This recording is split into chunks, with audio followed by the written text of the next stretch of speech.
Hola, bona tarda amics. Avui amb aquest vídeo us vull ensenyar pas per pas com crear i també com entrar en reunions amb Jitsi Meet per fer videoconferències grupals. Podem veure que és una activitat molt fàcil i gratuïta sobretot. Fixem-nos, la primera vegada que entrem al Jitsi Meet, evidentment haurem d'entrar al nostre navegador un enllaç. Aquest enllaç, aquesta URL és meet.jit.si. La primera vegada que nosaltres ens trobarem amb el Jitsi.org, veurem que està en anglès. El fet que estigui en anglès no ens ha de preocupar a ningú. Els que sàpiguen anglès millor, però si no el sabem correctament, aquí tenim una roda d'entrada que ens dona que hi haurà la configuració. La configuració, una vegada la toquem, ja veurem que ens surt aquesta configuració d'aquí. La paraula more, que vol dir més, entrarem directament amb l'idioma. L'idioma per defecte és d'anglès, tal com podeu veure en aquests trossos, però el podem canviar al català o, el qui vulgui, a l'espanyol o castellà. A l'apretar l'OK ja veurem que la pantalla ens varia totalment i ja és en català. Videoconferència segura, plena de funcionalitats i completament gratuïta i lliure. Bé, recordeu que això ho farem des de l'ordinador, però si algú ho fa des d'un mòbil, tant si és Apple com si és Android, ho podrà baixar l'aplicació amb una de les aplicacions tant App Store com Google Play. Fixem-nos que a continuació el primer que hem de fer és crear la videoconferència. Per crear la videoconferència el primer que farem també és posar-li un nom. Posar-li un nom per identificar-la. El nom sempre serà únic per cada reunió, encara que si aquest nom l'aprofitem per una altra reunió ens hi podem adjuntar els que vulguem. Si posem data per saber quan es farà, sempre tindrem un avantatge de saber quina reunió ens referim. Apretarem la paraula som-hi i ja ens veurem dintre de la pantalla del nostre ordinador. A continuació, per fer una reunió entre diverses persones, evidentment hem de convidar a les altres persones. A la part de dalt de la pantalla ens sortirà Invite more people o invitar a més persones segons l'idioma que hàgim triat i també ho podem utilitzar fent clic a l'icona que tenim a baix. Amb això ens mostrarà ja directament la URL, el link que nosaltres hem creat per poder-lo enviar als nostres companys. Fixem-nos. Una vegada hem creat la reunió, la podem copiar, també la podem copiar, que després l'enganxarem, per exemple, al WhatsApp, o la podem enviar per correu electrònic que tinguem per defecte, o bé per Gmail, i fins i tot també per Outlook Hotmail o Yahoo, senzillament apretant a qualsevol d'aquestes icones. D'aquesta manera, nosaltres farem que els altres components de la reunió tinguin o bé amb el WhatsApp l'enllaç que nosaltres li enviem o bé un correu que ens arribi al Gmail, per exemple, amb el nom Join Jitsi Meeting. Antoni, que en aquest cas, o la persona que ha creat la reunió, us convida a una reunió. Dintre del correu tindrem l'enllaç a la reunió.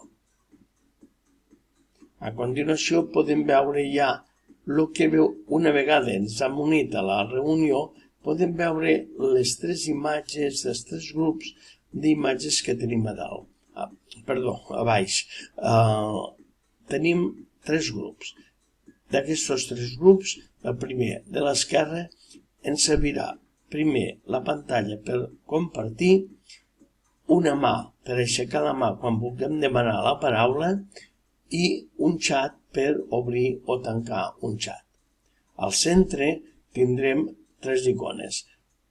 El del micròfon, que el podrem obrir o tancar a voluntat, el de la càmera, que igualment podrem obrir i tancar a voluntat, i el del centre, que és per tancar i acabar la reunió.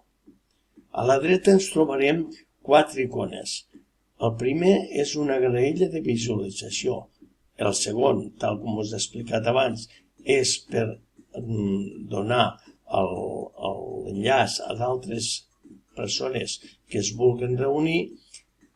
Aquesta tercera ens servirà per posar una contrasenya a la reunió. Evidentment, això és per més seguretat.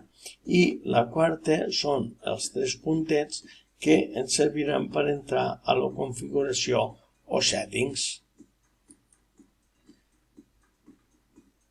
Mireu a continuació que dintre d'aquestes icones el més important en aquest cas és els 3 punts i si encara no hem fet el canvi d'idioma, fixem-nos que el podem fer apretant settings i la paraula more.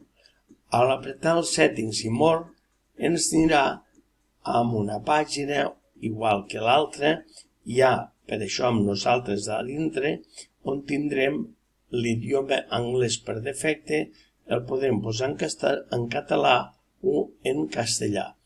Fixem-nos que la pàgina al principi en anglès està i diu settings, more, aquí és com ho canviarem i una vegada hem apretat l'OK, a l'entrar una altra vegada a settings, ja no és settings sinó configuració. I dintre la configuració entrarem a perfil per poder indicar el nom de la persona que està reunida. Així cada un estarà identificat pel seu nom. A continuació també és important veure que als aparells hi ha una càmera i un micròfon. La sortida pot ser o pels altaveus del portàtil o uns altaveus de torre especials. Però és important que mirem que la càmera sigui la que nosaltres tenim marcada a l'ordinador. Si nosaltres ens veiem i tots els altres de la reunió ens veuen, és que la tenim correcta. Però si no la tenim correcta, apretarem aquesta fletxa i veurem si hi ha alguna altra càmera i la canviarem. D'aquesta manera aconseguirem que ens vegin i triar la càmera adequada. A continuació fixem-nos que dintre del primer grup obrirem la pantalla, la compartirem sempre que vulguem ensenyar als altres tertulians una presentació, un vídeo o un document. D'aquesta manera podem veure aquí una graella que hi ha 3 persones. Si apretem la mà, veurem que figura la mà a dalt a l'esquerra. De la mateixa manera, veurem que si hem apretat la graella corresponent, ens surt senzillament amb quadres iguals per cada un, o bé a l'apretar-la una altra vegada amb quadres petitets. També podem veure amb les imatges que us ensenyo a continuació.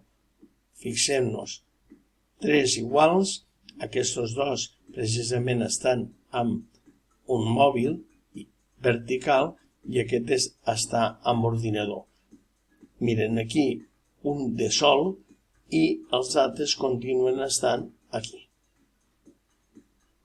A continuació podem veure que dintre del menú que tenim a l'esquerra pels 3 punts és molt important veure i gestionar la qualitat del vídeo. En algun cas ens trobarem que o bé està pixelat o està entretallat, o sigui, la veu se detalla i la persona no es veu prou bé. A vegades depèn i es pot arreglar modificant la definició del vídeo. A continuació podem veure altres aplicacions que tenim amb el menú. Amb aquest menú podem triar mostrar la pantalla completa, iniciar una transmissió en directe sempre que tinguem adjuntat un canal de YouTube, o bé iniciar l'enregistrament. En aquest cas normalment ho fa la persona que ha convocat la reunió i enregistra la reunió per poder-la passar després als altres tertulians. També podem compartir un vídeo de YouTube si el tenim, anar a la configuració, silenciar tothom, que això servirà quan nosaltres estem fent una presentació i no volem que ningú ens interrompi. Podem veure les estadístiques de l'ordinador i ens pot mostrar les dreceres de teclat.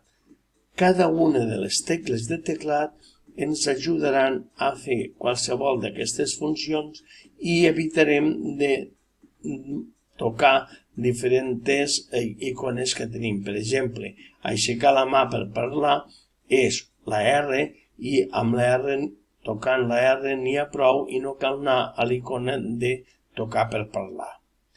I per acabar ja podem veure que podem sempre fer que el micro o la càmera estiguen aturades si ens interessa, o bé marxar de la reunió quan s'ha acabat apretant aquest botó del telèfon roig. I a continuació, com que ja hem tancat la reunió, podeu veure que ja no us he de dir res més, això és tot i sobretot fins aviat.